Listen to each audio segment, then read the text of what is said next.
Hi, it's Wasabi, welcome back to the channel. We've got a battle on the Ensk map. We've got the 808 from Fiddy Clan in the LT-432 Tier 8 Soviet premium tank. It's a light tank. So he's got 2 marks of excellence here, so we know he's a good player in this one. And how do you play a light tank on a city map? Okay, first task, get some early lights and see if you can catch some tanks crossing. He's found an SPG there, gets 2 shots in, including 1 on the move, which is pretty good. Spotted there, of course. Now this is one of the smallest maps in the game.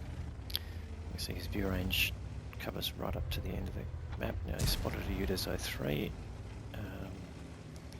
UDES is taking up position there, so getting out of the way. And not going to get more damage from that spot, so moving to another location to see if he can get more damage. So he's heading to the field here. There's no point going directly into the city at this stage, but let's see if he can support his team on this side. And yep, there's some tanks spotted.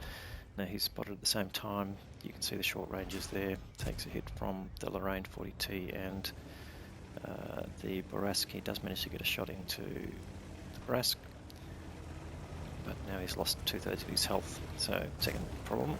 You're in a light tank on a city map and you've lost 2/3 of your health. What do you do? Alright, so key tactic here is to try and stay at long range so that you don't get spotted, but assume that you do get spotted as soon as you fire, which is exactly what happened there. And you can see from the view ranges that he's still within spotting distance of those tanks, most likely. And what you can see he's doing now is just trying to deny cover to the enemy using his HE shells to damage the buildings that they're working from. That basically has 2 effects. One is that they can't pop out from behind solid cover and do damage. So that also then the side effect of that is then they can't just be waiting to spot your tanks and explode them to artillery or take, put them under damage as well. So it really prevents them from taking full advantage of that location. So he's used all his HE shells, not going to get any more damage out of that location with the way those tanks are playing. So doing again, what you need to do here is relocate again. And he's found a G-Saw who's, I'd say, out of position, coming down that central road right down this far. He's managed to get 2 shots in, and he takes a lucky hit there on his tracks. Now that's one thing about the LT-432, it's very low profile, very easy to hit tracks or just bounce off the turret.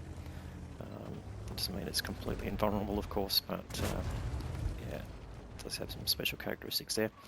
He's found the G-Saw's now basically facing a different direction, and he's going to kill it. Yes, he is. So gets rid of the G-Saw there. And there's a Panther there. He might be able to get shots in here. Does just miss being hit by artillery. No, that shot looked like it went into the building. He had really half the outline of the Panther at that point he fired. Panther gets taken out, which is good. But yeah, he doesn't want to advance too far there. A lot of heavy tanks there in the centre, which he'd be exposed to. And he can't really afford to with the health he's got.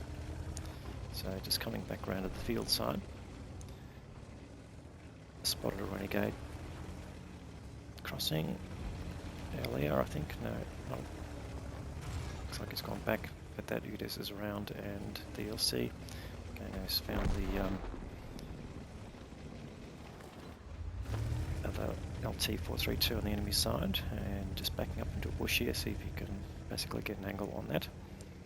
Backing up for 2 reasons: one for quick exit, and secondly you can do a form of side scraping if you've got spaced armour. Now he does get a hit into the LT, he's lit there, so running away now. And again, not going to get any more damage at that location, so relocating again. You can see how he's playing the situation, reading the position on the map, and okay, he's found the side of the LT-432, gets 1 shot in, and he's still like he's tracked, so he should get a kill, which he does. So he's just ticked over 2k of damage now. So getting good use of his gun. Oh, there's that renegade. So crossing again, and just seeing if we can get side shots on him. Just Okay, no, he's not getting his aim down in time to get him. He's gone behind hard cover. Will he come out from that spot? Just wait and see. Yeah, he's definitely moving. Yeah, he's come back. Does he get a shot? He does, but that, okay, it doesn't go through the armour. Now the penetration stand around it can be a bit lacking, but he is top tier in this game, so no real issue there. What it is charging down the centre of the train lines. What on earth is he doing? Can't really fire on the move. It's not that sort of tank. And one shot in. She's trying to ram. No, he's not, but he gets taken out. So maybe he had a point with the dentist, but yeah, he was definitely in a hurry to get killed there. Defender at the other end. Oh, he gets hit by the ELC. Now down to 127 hit points. Can't really afford to take any more damage at all. So again, you've got to play that long-range game.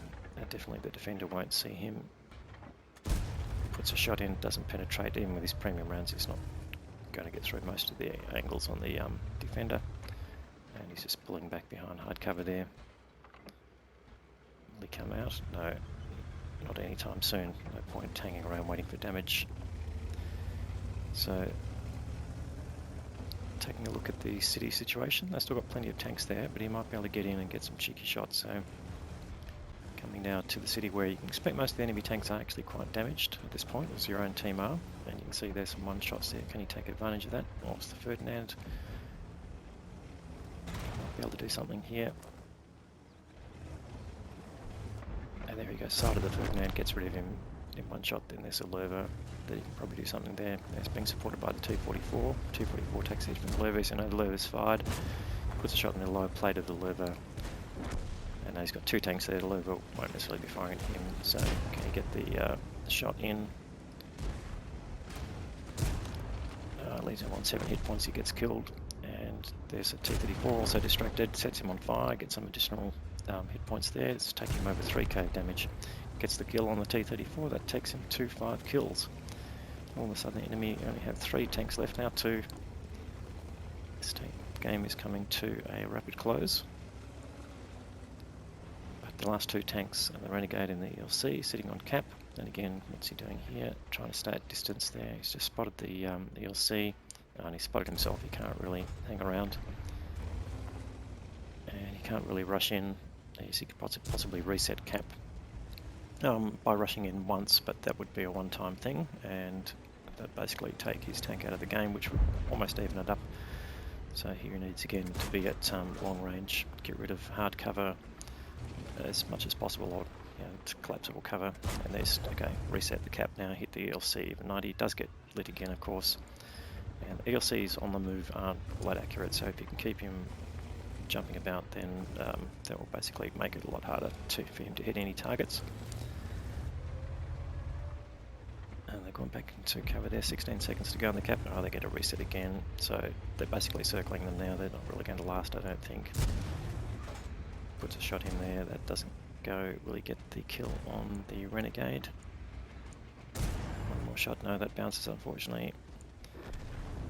Renegade goes down. 3.3k damage. Now he's been invited to a platoon. Why would you do that at this stage of the game? It's basically so you can get one of the platoon-based awards. The crucial contribution is the main one. And he does get lit again by that ELC. Clearly got a good crew and equipment in there. But he, like every last bit of damage he can get, and there's the ELC. Gets a nice shot in there, ducks down. And gets the kill, and that's his 6th kill on the Top Gun. And that's with the dynamic platoon, that's 10 kills between them. And you can see waving his gun in the air as a salute. Well done, 808. Let's go and have a look at the results. So another Ace Tanker Mastery badge there for the 808. Top Gun Award for the 6 kills, and the Brothers in Arms medal, which came from the dynamic platoon at the end. And that relates to the number of kills they got between them. I think they ended up with 10 kills between them, and if they got it to 12, it would have been a crucial contribution medal.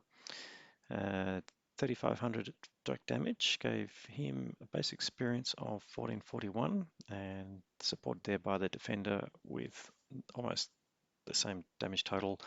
They would have got pretty close to an Ace Tanker badge as well.